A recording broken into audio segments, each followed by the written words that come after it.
Hello friends, నేను రాజుగారు. పవన్ కళ్యాణ్ గారు కోడి చెరువు కబ్జా చేశాడు అనే ఆరోపణలు ఆయన పైన చేశారు. ఒక యూట్యూబ్ ఛానల్కి సంబంధించిన వ్యక్తి పవన్ కళ్యాణ్ ధన్వాడలోని తన ఫామ్ హౌస్ ఏదైతే ఉందో అది కబ్జా చేసింది, ఆ కోడి చెరువు ప్రాంతాన్ని కబ్జా చేశాడు అని చెప్పేసి ఆయన మీద ఒక లేనిపోని ఆరోపణలు చేశారు. ఆ తర్వాత చూస్తే కల్వకుంట్ల కవిత చాలా బుద్ధిమంతురాలుగా, పవన్ కళ్యాణ్ గారు మీరు రిటర్న్ ఇస్తానన్నారు కదా, వాపస్ ఇస్తా అన్నారు కదా, అది వాపస్ ఇచ్చేయండి, ఎందుకంటే అది కబ్జా చేశారు, దానికి సంబంధించినటువంటి కాగితాలు మా దగ్గర ఉన్నాయి అంటూ ఆమె కూడా నీతి సూత్రాలు మాట్లాడడం జరిగింది.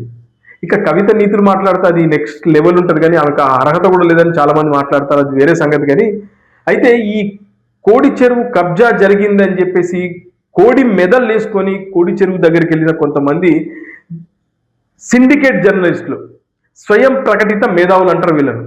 అయితే దీనిపైన నిన్న ఆర్టీవీలో పవన్ కళ్యాణ్ గారు కోడి చెరువును కబ్జా చేశాడా అనే దానిపైన హైడ్రా కమిషనర్ రంగనాథ్ గారిని పిలిచి అక్కడ కొంతమంది ఆర్టీవీకి సంబంధించినటువంటి జర్నలిస్టులు కూర్చొని ఆయనను రకరకాల క్వశ్చన్లు అడిగారు. ఎట్లొకట్ల పవన్ కళ్యాణ్ ఈ కోడి చెరువును కబ్జా చేశాడనే విషయాన్ని బయటకు తీసుకురావాలనే తీవ్ర ప్రయత్నాలు చేశారు. నిన్న చేస్తే ఆయన మ్యాప్తో సహా కోడి చెరువును కబ్జా చేసిన పవన్ కళ్యాణ్ అని చెప్పి ఆశ్చర్యార్థకం పెట్టారు.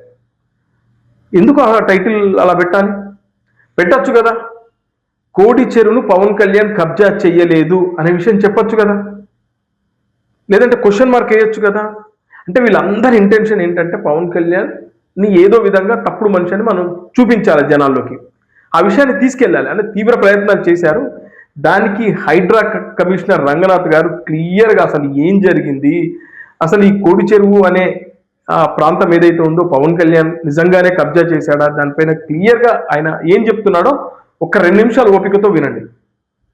2014లో ఈ land deputy CM AP Pavan Kalyan garu వారు కొన్న తర్వాత 2017 18/1 అంటే 18th జనవరి ఈ రోజు దాన్ని పబ్లిష్ అయింది అన్నమాట. Notification, preliminary notification, yellow and red emotion అన్నమాట. ఇది మీరు చూస్తున్నారు కదా, ఇదంతా కోడి చెరువు దీని ఎక్స్టెంట్ అన్నమాట. ఇది గ్రీన్, రెడ్ పోర్షన్ ఇది గ్రీన్, దిస్ ఇస్ కోడి చెరువు. సో దీని ఎక్స్టెంట్ వచ్చేసి మొత్తం నోటిఫై అయినది దిస్ ఇస్ 26.07 acres, 26 ఎకరాలు. దీని బఫర్ జోన్ 6 ఎకరాలు, టోటల్ గా 32 acres అనమాట దీని ఏరియా మొత్తం. ఓకే, ప్రిలిమినరీ అండ్ మన ఫైనల్ నోటిఫికేషన్ కూడా అయిపోయింది. ప్రిలిమినరీ నోటిఫికేషన్ 2017 అయింది, ఫైనల్ నోటిఫికేషన్ 2024 అయింది. అంటే మొత్తం చెరువు అనేది నోటిఫై అయింది. దీని కొన్నది 2014లో కొన్నారు, అంటే ఒక 3 ఏళ్ళు నోటిఫై కాకముందు కొన్నారు.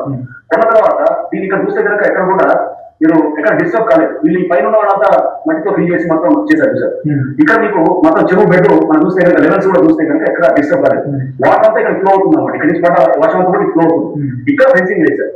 ఫెన్సింగ్ వేసినప్పుడు వాళ్ళు బౌండరీ అంతా ఫెన్స్ వేసుకున్నారు. రెండేమో ఎఫ్టీఎల్, ఇక్కడేమో వాళ్ళ అన్ఎఫెక్టెడ్, అంటే అది పట్టాలి మామూలుగా వాళ్ళు వాడుకో. ఇది ఎఫ్టీఎల్ లో ఉంది. చెరువు వాళ్ళ ల్యాండ్ వాళ్ళ ఏరియాలో ఉన్నది. దీన్ని ఫెన్స్ వేయటం, ఫెన్స్ కూడా మన వాటర్ పర్మిట్ చేస్తున్నారు, అంటే పైన పడ్డ వాటర్ అంతా కూడా ఉంది. ఎప్పుడైతే కనుక వాటర్ ని బ్లాక్ చేస్తే అది తప్పు అవుతుంది అన్నమాట. వీళ్ళు వాటర్ ఫ్లో ఎక్కడ బ్లాక్ చేయలేదు, అంటే నీళ్ళు ఇదంతా కాపాడుతుంది, ఇదంతా మీకు చెరువు ఇదంతా వస్తుంది అన్నమాట వాటర్. సో అంటే యాజ్ అలాగే ఫెన్సింగ్ వేయడం ఒకటి వాళ్ళ ల్యాండ్ ని కాపాడుకోవాలి. ఈ పైన ఎవరు ఉన్నారు వాడిని రాకుండా ఎండాకాలంలో ఏమవుతుంది, చెరువు నీళ్ళు ఉండవు కదా, యాక్చువల్ ఎవరు అటు ఇటు అవ్వకుండా మార్క్ చేసినట్టు బౌండరీస్. సో అది ఫెన్స్ వేసుకున్నారు. సో జరిగింది అది. సో దీంట్లో వాటర్ బాడీస్ ఉంది, ఎఫ్టీఎల్ పవన్ కళ్యాణ్ ల్యాండ్ ఉంది వాటర్ బాడీస్. సో అదే ప్రాబ్లం లేదు. ఇప్పుడు ఎవరి దాంట్లో చెరువు ఉండొచ్చు. ఇప్పుడు మీకు పట్టా ల్యాండ్ లో చాలా మంది చెరువులు వాళ్ళ ల్యాండ్స్ ఏది కొంటారు, ఉన్నప్పుడు 100 ఎకరాలు ఉందనుకో, దాంట్లో 10 ఎకరాలు ఎఫ్టీఎల్ ఉండొచ్చు. ఉంటే కనుక దానికి రేపు దాన్ని కూర్చోకూడదు, దాన్ని మట్టితో నింపకూడదు, దాని చుట్టూ గోడ కట్టి చేయకూడదు. వాళ్ళ ల్యాండ్ ఉండొచ్చు, చెరువు ఉండొచ్చు. పట్టాలు ఇప్పుడు కాపా చెరువు నెల చెప్తున్నాం, ఆ లేకపోతే నల్లగండ్ల చెరువు ఉంది. ఎఫ్టీఎల్ లో పట్ట రావడం కానీ ఫెన్సింగ్ వేయడం కానీ ఇల్లీగల్ కాదా? ఎఫ్టీఎల్ లో పట్ట రావడం ఇల్లీగల్ కాదు. నెంబర్ 1. ఫెన్సింగ్ వేయడం, వాటర్ ఫ్లోని అబ్స్ట్రక్ట్ చేస్తే ఇల్లీగల్. ఫెన్సింగ్ ఇది ఫెన్సింగ్ వర్క్ అనేది అది యాక్చువల్గా అది వేయకుండా ఉంటే ఇంకా మంచిగా ఉండేది. బట్ అదేంటంటే వీళ్ళు దీనికి మా నార్త్ నుంచి పై నుంచి వచ్చేవాళ్ళు అబ్స్ట్రక్ట్ చేయడానికి. సో ఏరియాలో చెరువు ఉండొచ్చు, ఫామ్స్ ఎక్కడ 100 ఎకరాలు ఉందనుకోండి, 200 ఎకరాలు ఉందనుకోండి, దాంట్లో 6 ఎకరాల కుంట ఉన్నది. దాన్ని అసలు వేరే వాళ్ళతో బాట ఉంది, బాట లేకపోతే ఆయన లోపల ఆయన ఫెన్స్ అయ్యారు. అసలు ఆయన ఇక్కడ రాకుండా ఏరియా టైం ఉందనుకోండి, ఫెన్స్ అయ్యారు కదా. ఈ వీడియోను సోషల్ మీడియాలో పవన్ కళ్యాణ్ గారి అభిమానులు, జనసేన పార్టీకి సంబంధించినటువంటి కార్యకర్తల నాయకులు కూడా చాలా మంది దీన్ని బాగా ఫార్వర్డ్ చేస్తూ ఉన్నారు.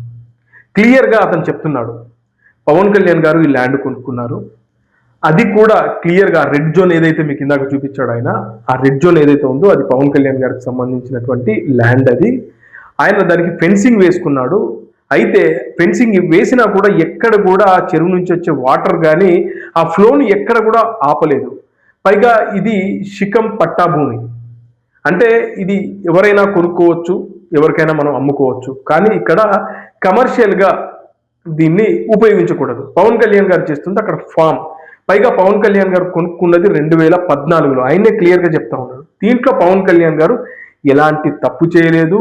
పైగా వీళ్ళు ఏదైతే వాగుతున్నారో, ఈ స్వయం ప్రకటిత మేధావులు ఏదైతే వాగుతున్నారో అది పచ్చి అబద్ధమని స్వయంగా హైడ్రా కమిషనర్ రంగనాథ్ గారే చెప్పారు. హైడ్రాకు సంబంధించినటువంటి అధికారులు వెళ్ళి అక్కడ పూర్తిగా పరిశీలించిన తర్వాత దీనిలో ఎలాంటి పొరపాటు లేదు.